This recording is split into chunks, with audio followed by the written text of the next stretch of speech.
Hello everyone, welcome to my channel.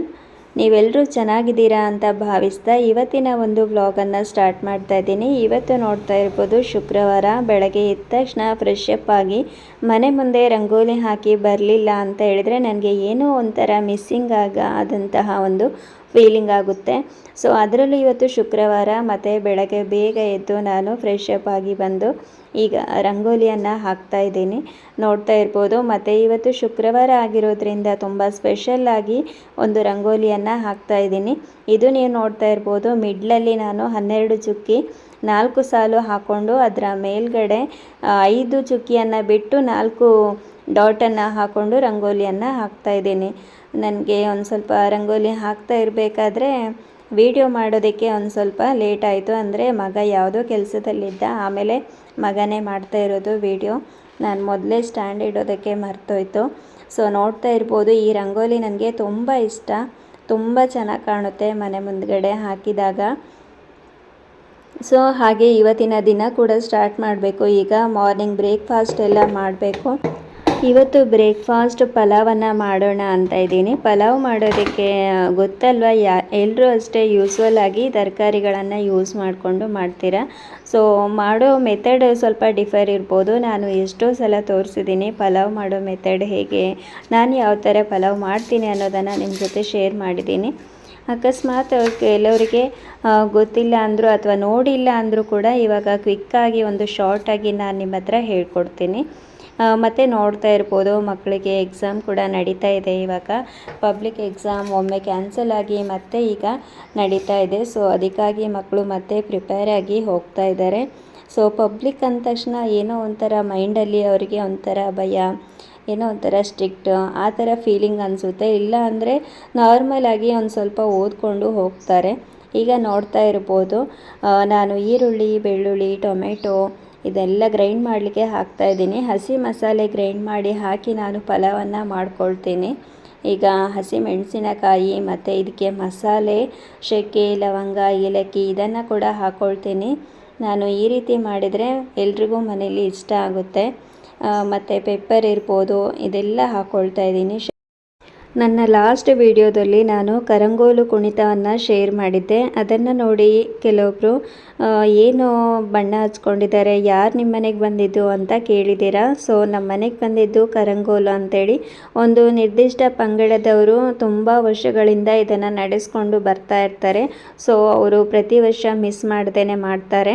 ಮತ್ತು ಅವರು ಮೈಗೆ ಬಣ್ಣ ಹಚ್ಕೊಂಡಿರೋಂಥದ್ದು ಅದು ಪೇಂಟ್. ಸೊ ತುಂಬ ಎಲ್ರಿಗೂ ಇಷ್ಟ ಆಗಿದೆ. ಎಲ್ಲರೂ ಒಳ್ಳೊಳ್ಳೆ ಕಮೆಂಟ್ ಹಾಕಿದ್ದೀರಾ, ತುಂಬ ತುಂಬ ಥ್ಯಾಂಕ್ಸ್ ನಿಮಗೆ. ಇದೇ ರೀತಿ ಸಪೋರ್ಟ್ ಮಾಡ್ತಾಯಿರಿ ನನ್ನ ವೀಡಿಯೋಸ್ ನೋಡಿ. ನಿಮ್ಮ ಕಮೆಂಟ್ಸ್ ನೋಡಿ ತುಂಬ ಖುಷಿ ಆಯಿತು. ನಿಮ್ಮ ಸಪೋರ್ಟ್ ಯಾವತ್ತೂ ಹೀಗೆ ಇರಲಿ ಅಂತ ನಿಮ್ಮ ಹತ್ರ ಕೇಳ್ಕೊಳ್ತೀನಿ. ಪ್ಲೀಸ್ ಸಪೋರ್ಟ್ ಮಾಡಿ. ಹೊಸೊಬ್ಬರು ನೋಡ್ತಾ ಇದ್ದರೆ ಪ್ಲೀಸ್ ಸಬ್ಸ್ಕ್ರೈಬ್ ಮಾಡಿ. ಮತ್ತು ಇವತ್ತು ಅಮ್ಮಗೆ ಸ್ಟಡಿ ಹಾಲಿಡೇ ಇತ್ತು, ಮತ್ತು ಮಗನಿಗೆ ಫುಲ್ ಅಂದರೆ ಎಕ್ಸಾಮ್ ಇತ್ತು ಇವತ್ತು. ಸೊ ಹಾಗಾಗಿ ಪಲಾವ್ ಮಾಡಿ ಅವನಿಗೆ ಮಾತ್ರ ಲಂಚ್ ಬಾಕ್ಸಿಗೆ ಹಾಕಿ ಕಳಿಸಿದೆ ನಾನು. ಮತ್ತು ಇವತ್ತು ಒಂದು ಕ್ಲೀನಿಂಗ್ ಡೇ, ಕ್ಲೀನಿಂಗನ್ನು ಇಟ್ಕೊಂಡಿದ್ದೀನಿ. ಅಂದರೆ ಫ್ರಿಜ್ ಕ್ಲೀನಿಂಗ್ ಮಾಡಿದೆ, ತುಂಬ ದಿನ ಆಗಿತ್ತು. ಸೊ ಅದು ಅಲ್ಲದೆ ಇವತ್ತೇ ಕ್ಲೀನಿಂಗ್ ಮಾಡಿ ಬಿಡುವ ಅಂಥೇಳಿ, ಯಾಕಂದರೆ ಐಟಮ್ಸ್ ಎಲ್ಲ ಒಂದು ಸ್ವಲ್ಪ ಖಾಲಿ ಆಗ್ತಾ ಬಂದಿದೆ ಫ್ರಿಜ್ಜಲ್ಲಿ. ಸೊಪ್ಪು ಅದು ಇದು ಎಲ್ಲ ಖಾಲಿ ಆಗಿದೆ, ತರಕಾರಿ. ಈ ರೀತಿ ಸ್ವಲ್ಪ ಐಟಮ್ ಇರುವಾಗಲೇ ನಾವು ಕ್ಲೀನ್ ಮಾಡ್ಕೊಳ್ಳೋದಕ್ಕೆ ಈಸಿ ಆಗಿರುತ್ತೆ. ಮತ್ತು ನೋಡ್ತಾ ಇರ್ಬೋದು, ಮೊಸರು ಅಥವಾ ಹಿಟ್ಟು, ದೋಸೆ ಹಿಟ್ಟು ಇದೆಲ್ಲ ಇಡ್ತಾ ಇರ್ತೀನಿ. ನಾನು ಜಾಸ್ತಿ ಫುಡ್ಡನ್ನು ಬಿಸಿ ಮಾಡಿ ತಿನ್ನೋದು ಅದೆಲ್ಲ ಏನಿಲ್ಲ. ನಾನು ಜಸ್ಟ್ ಒಂದು ದೋಸೆ ಹಿಟ್ಟನ್ನು ಇಡ್ತೀನಿ. ಅದು ಬಿಟ್ಟರೆ ಕಾಳು ಐಟಮ್ಮು ಈ ಥರ ಎಲ್ಲ ಮಾತ್ರ ಇಡೋದು. ಅದು ಬಿಟ್ಟರೆ ಈಗ ಫುಡ್ಡು ಉಳಿದಿರೋದನ್ನು ನಾನು ಫ್ರಿಜ್ಜಲ್ಲಿ ಇಡೋದಿಲ್ಲ. ಸೊ ನೋಡ್ತಾ ಇರ್ಬೋದು, ಐಟಮ್ ಎಲ್ಲ ಖಾಲಿ ಆಗಿದೆ ಫ್ರಿಜ್ಜಲ್ಲಿ. ಸೊ ನೀಟಾಗಿ ಒಂದು ಸಲ ಡ್ರೈ ಕ್ಲೋತಲ್ಲಿ ನಾನು ಎಲ್ಲ ರಬ್ ಮಾಡಿ ತೆಗಿತಾ ಇದ್ದೀನಿ, ಡಸ್ಟಿಂಗ್ ಮಾಡ್ತಾ ಇದ್ದೀನಿ. ಅದಾದಮೇಲೆ ಒದ್ದೆ ಬಟ್ಟೆಯಲ್ಲಿ ನಾನು ವಿಮ್ ಜೆಲ್ಲನ್ನು ಹಾಕ್ಕೊಂಡು ಕ್ಲೀನ್ ಮಾಡ್ತೀನಿ. ಯಾಕಂದರೆ ಅದರಲ್ಲಿ ಲೆಮನ್ ಇನ್ಕ್ಲೂಡ್ ಆಗಿರುತ್ತೆ ಅಲ್ವಾ. ಸೊ ಹಾಗಾಗಿ ಬೇಗ ಕ್ಲೀನ್ ಆಗುತ್ತೆ. ಏನೇ ಸ್ಟೈನ್ ಇದ್ದರೂ ಬೇಗ ಬಂದುಬಿಡುತ್ತೆ. ಹಾಗಾಗಿ ಅದನ್ನು ನಾನು ಒದ್ದೆ ಬಟ್ಟೆಯಲ್ಲಿ ಒಮ್ಮೆ ಕ್ಲೀನ್ ಮಾಡ್ಕೊಳ್ತೇನೆ. ಮತ್ತು ಏನೇ ಒಂದು ಫ್ರಿಜ್ಜಲ್ಲಿ ಬ್ಯಾಡ್ ಸ್ಮೆಲ್ ಏನಾದರೂ ಇದ್ದರೆ ಅದು ಕೂಡ ಅವಾಯ್ಡ್ ಆಗುತ್ತೆ. ಮತ್ತು ಈಗ ಮನೇಲಿ ಒಂದು ಡೆಟಾಲನ್ನು ನಾವು ಇಟ್ಕೊಂಡಿರ್ತೀವಿ, ಅದನ್ನು ಒಂದು ಸ್ವಲ್ಪ ಹಾಕ್ಕೊಂಡು ಮತ್ತೆ ಒಂದು ಸಲ ನಾವು ಕ್ಲೀನಾಗಿ ಉಜ್ಕೊಳ್ಳೋದ್ರಿಂದ ಕ್ಲೀನಾಗಿ ಸ್ಮೆಲ್ಲೆಲ್ಲ ಹೋಗುತ್ತೆ. ಮತ್ತು ಯಾವುದೇ ಒಂದು ಸಣ್ಣ ಸಣ್ಣ ಕೆಲವೊಂದು ಕ್ರಿಮಿ ಕೀಟಗಳು ಏನೇ ಇದ್ದರೂ ಕ್ಲೀನಾಗಿ ಹೋಗುತ್ತೆ. ಹೊಸದಾಗಿಯೇ ಆಗಿಬಿಡುತ್ತೆ ಫ್ರಿಜ್ಜು. ಸೊ ಡೋರ್ ಸೈಡ್ ಇರ್ಬೋದು, ಎಲ್ಲ ಕಡೆ ನೀಟಾಗಿ ತೆಗೆದು ಕ್ಲೀನಾಗಿ ಒರೆಸ್ಕೊಳ್ತಾ ಇದ್ದೀನಿ. ಅದಾದಮೇಲೆ ನೀಟಾಗಿ ಮನೆಯನ್ನು ಒರೆಸ್ಕೊಳ್ತಾ ಇದ್ದೀನಿ. ಯಾಕಂದರೆ ಫ್ರಿಜ್ ಕ್ಲೀನ್ ಮಾಡಬೇಕಾದ್ರೆ ಕೆಳಗಡೆ ಎಲ್ಲ ಐಟಮ್ಸು ಗಲೀಜು ಬಿದ್ದಿರುತ್ತೆ, ಅದೆಲ್ಲ ಕ್ಲೀನ್ ಮಾಡಿಕೊಂಡು ನಾನು ನೆನೆ ಒರೆಸ್ಕೊಳ್ತಾ ಇದ್ದೀನಿ. ಇದಾದಮೇಲೆ ಈಗ ಮತ್ತೆ ಸ್ನಾನ ಮಾಡಿ ಪೂಜೆ ಮಾಡಬೇಕು.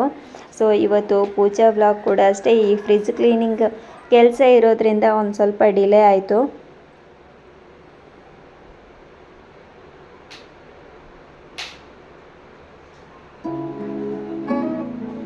ಹಾಗಾಗಿ ನಾನು ಮಧ್ಯಾಹ್ನಕ್ಕೆ ಆಗೋ ಥರ ಪಲಾವನ್ನು ಮಾಡಿದ್ದೆ. ಯಾಕಂದರೆ ಮಧ್ಯಾಹ್ನ ಎಲ್ಲ ಕೆಲಸ ಮಾಡಿ ಟಯರ್ಡ್ ಆಗಿರುತ್ತೆ, ಮತ್ತು ಅಡುಗೆ ಕೆಲಸ ಮಾಡೋದಕ್ಕೆ ಮೂಡಿರೋದಿಲ್ಲ.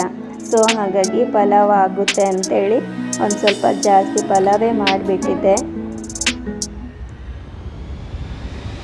ನಿಮ್ಮ ರುಟೀನ್ ಹೇಗಿರುತ್ತೆ, ಫ್ರೈಡೇ ರುಟೀನು ಅನ್ನೋದನ್ನು ಶೇರ್ ಮಾಡ್ಕೊಳ್ಳಿ. ಯಾರಾದರೂ ಹೊಸಬ್ರು ನೋಡ್ತಾ ಇದ್ದರೆ ಪ್ಲೀಸ್ ಸಬ್ಸ್ಕ್ರೈಬ್ ಮಾಡಿ, ಹಾಗೆ ಲೈಕ್ ಮಾಡಿ, ನಿಮ್ಮ ಫ್ಯಾಮಿಲಿ ಫ್ರೆಂಡ್ಸ್ ಜೊತೆ ಶೇರ್ ಮಾಡಿ. ನೋಡ್ತಾ ಇರ್ಬೋದು, ಇವತ್ತು ಶುಕ್ರವಾರ ಆಗಿರೋದ್ರಿಂದ ನಾನು ಕಳಶ ಎಲ್ಲ ಕ್ಲೀನ್ ಮಾಡಿ ಅದಾದಮೇಲೆ ಅದಕ್ಕೆ ಕಳಶಕ್ಕೆ ಪ್ರತಿ ವಾರ ನೀರನ್ನು ಚೇಂಜ್ ಮಾಡ್ತೀನಿ. ಮತ್ತು ಅಕ್ಕಿಯ ಮೇಲ್ಗಡೆ ಕಳಶನ ಇಡ್ತೀನಿ. ಅದರ ಜೊತೆಗೆ ವಾರಕ್ಕೊಮ್ಮೆ ಈ ಕಾಯಿಯನ್ನು ನಾನು ಚೇಂಜ್ ಮಾಡ್ತೀನಿ. ತೆಂಗಿನಕಾಯಿ ವಾರಕ್ಕೊಮ್ಮೆ, ಇಲ್ಲ ಅಂದರೆ 2 ವಾರಕ್ಕೊಮ್ಮೆ ಚೇಂಜ್ ಮಾಡಬೇಕಾಗುತ್ತೆ. ಅರಿಶಿನ, ಕುಂಕುಮ ಇದೆಲ್ಲ ಇಟ್ಟು ನಾನು ಕಳಶಕ್ಕೆ ನೀರು ತುಂಬಿಸಿ ಅದಕ್ಕೆ ಮಾವಿನ ಎಲೆ ಕೂಡ ನಾನು ಚೇಂಜ್ ಮಾಡ್ತೀನಿ. ಮಾವಿನ ಎಲೆಗಳನ್ನು 5 ಮಾವಿನ ಎಲೆಗಳನ್ನು ಇಡ್ತೀನಿ. ನಿಮ್ಮ ಹತ್ರ ವೀಳ್ಯದೆಲೆ ಇದ್ದರೆ ವೀಳ್ಯದೆಲೆನ ಇಟ್ಕೊಳ್ಬೋದು. ಹಾಗೆ ಒಂದು ನಾನು ಕಳಶಕ್ಕೆ ಹಾಕಲಿಕ್ಕೆ ಕರಿಮಣಿ ಸರವನ್ನು ಕೂಡ ತೊಗೊಂಡಿದ್ದೀನಿ ನಾನು, ವರಮಹಾಲಕ್ಷ್ಮಿ ಪೂಜೆ ಇರಬೇಕಾದ್ರೆ. ಸೊ ಅದನ್ನು ನಾನು ಅರಿಶಿನ ಕುಂಕುಮವನ್ನು ಹಚ್ಚಿ ಕಳಶಕ್ಕೆ ಹಾಕ್ತೇನೆ. ಇದು ನನ್ನ ಸಿಂಪಲ್ಲಾಗಿ ಪೂಜೆ ವಿಧಾನ ಆಗಿರುತ್ತೆ. ಶುಕ್ರವಾರ ಕಳಶ ಎಲ್ಲ ಚೇಂಜ್ ಮಾಡಿ ಮತ್ತು ದೇವರ ಫೋಟೋಗೆಲ್ಲ ಕುಂಕುಮ ಎಲ್ಲ ಇಟ್ಟು ಹೂವಿಟ್ಟು ಮನೇಲೇ ಬೆಳೆದಿರುವಂಥ ಹೂಗಳನ್ನೆಲ್ಲ ತಂದು ಇಡ್ತೀನಿ. ಬೇರೆ ಹೊರಗಡೆಯಿಂದ ಹೂವು ಏನು ತರಿಸಲ್ಲ, ಮನೆಯಲ್ಲೇ ಗಿಡದಲ್ಲಿ ಫ್ರೆಶ್ ಆಗಿ ಹೂ ಬಿಟ್ಟಿರುತ್ತೆ ದಾಸವಾಳ ಹೂಗಳು, ಅದನ್ನೇ ಇಡ್ತೀನಿ ನಾನು. ಹೊರಗಡೆಯಿಂದ ಏನು ತರಿಸಲ್ಲ. ಹಬ್ಬ ಹರಿದಿನ ಇರಬೇಕಾದ್ರೆ ಮಾತ್ರ ಹೂಗಳನ್ನು ತರಿಸ್ತೀನಿ. ಈಗ ಹೊಸಲಿಗೆ ನಾನು ರಂಗೋಲಿ ಹಾಕಿದರೆ ಗಾಳಿಗೆ ಅದು ಸ್ಪ್ರೆಡ್ ಆಗ್ತಾ ಇರುತ್ತೆ. ಸೊ ತುಂಬ ಆಮೇಲೆ ಮೆಸ್ಸಿಯಾಗಿ ಕಾಣುತ್ತೆ. ಹಾಗಾಗಿ ನಾನು ವಿಭೂತಿಯನ್ನು ಹಾಕ್ತಾ ಇದ್ದೀನಿ. ವಿಭೂತಿ ಹಾಕಿದರೆ ನೀಟಾಗಿ ಇರುತ್ತೆ.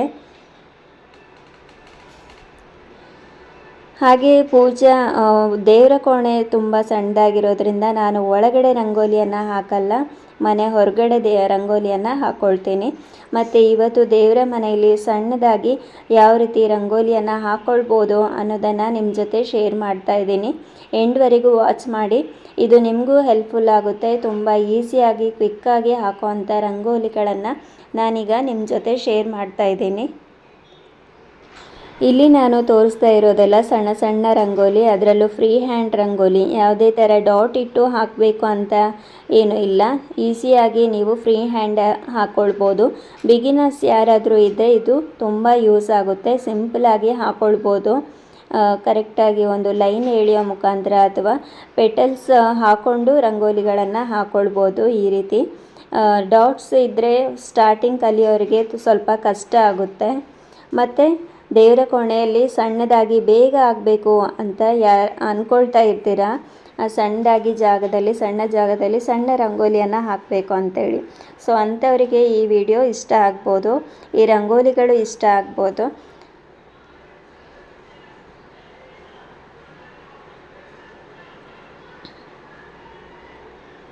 ಮತ್ತು ನಾನಿಲ್ಲಿ ಯೂಸ್ ಮಾಡ್ತಾ ಇರುವಂಥದ್ದು ಅಕ್ಕಿ ಹಿಟ್ಟು. ದೇವರ ಮನೆಯಲ್ಲಿ ಆದಷ್ಟು ಅಕ್ಕಿ ಹಿಟ್ಟಿನಿಂದ ಬಿಡಿಸಿದರೆ ತುಂಬಾ ಒಳ್ಳೆಯದು ಅಂತ ಹೇಳ್ತಾರೆ.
ಈ ರಂಗೋಲಿ ಡಿಸೈನ್ಸ್ ನಿಮಗೆಲ್ಲ ಇಷ್ಟ ಆಗ್ತಾ ಇದ್ದರೆ ಪ್ಲೀಸ್ ಲೈಕ್ ಮಾಡಿ, ಶೇರ್ ಮಾಡಿ, ಕಮೆಂಟ್ ಮಾಡಿ. Thank you for watching. Have a nice day.